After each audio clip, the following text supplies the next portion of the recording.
So you can see where they connect right there. There. This little hole right here. That little hole. Take it off. Those 4 bolts.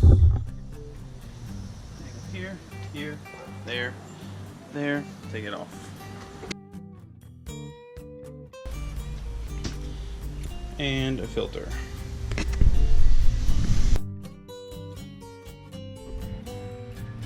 I'm going to install the unit right there using these braces and the mounting equipment. Here's the factory one. Okay, so here's the cooler, and I'm going to mount it. I'm going to mount it like this. I'm going to use this existing bolt, and down here there's like a little oval piece that will easily fit through this. So these are all adjustable. I bent this one to have a little bit of a 90 to, this was out a little bit and I wanted it to match the same width so it wouldn't be turned in like this. Okay, so I got some rubber, and this is like the floor pan of a shower. I mean, whatever, I mean, just, if you got rubber grommets, even better, or rubber washers, but I didn't. And I see that there's some vibration rubber on here. So there's already one on here. There's not one here, not one down there. So I took some and I cut a small area out of it so I could actually have it set against this instead of being against the hard metal for the brackets.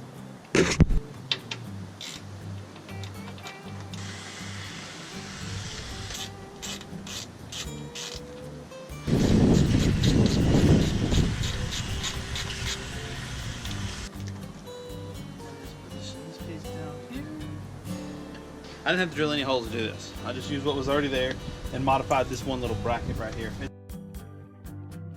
I want to kind of explain what I'm doing here.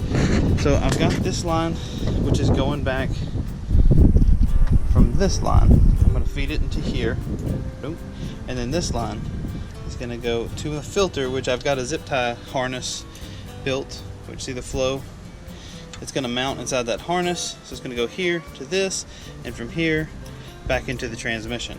So in order to get all this to work though, I need to catch the fluid that's currently in here. So I set up a little plastic container that you put in those little pint things for painting. It's just plastic, it's clean, has no debris or anything in it, and it's right under here. So when I crack this line in a minute, it's obviously going to drip because this thing is full of fluid possibly, and I'm hopefully going to catch that fluid so I don't make a big mess. There goes nothing. Spring clamp coming off.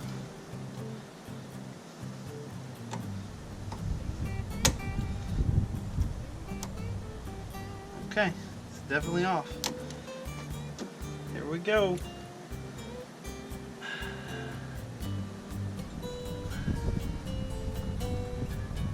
Hey, that's not that bad. Dang, there's not all that much fluid in there. Maybe it all drained out. Okay, so it's installed, mounted, piped from the output in, from the output to the filter to the transmission. Second, I need to fill up this cooler without affecting the amount of volume that's already in the system. And the way to go about that is take this main line off going to the transmission, but it's pretty tight. So what I'm gonna do is I'm gonna pull this one off.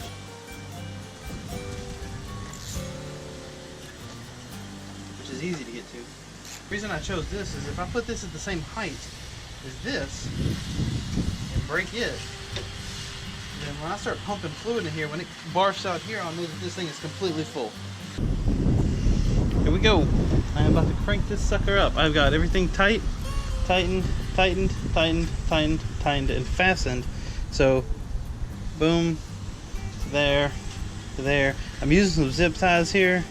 This is to hold the filter securely against this bracket. This is to actually hold this wire away from this metal so it doesn't rub. And I took some wire loom and put it down here. So this wire is not touching that metal, but just in case it touches, so it won't rub either. Got nothing left in the engine bay.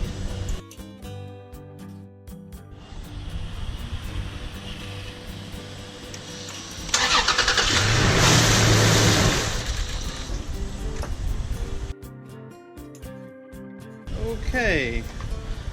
Other than scaring me, that was actually water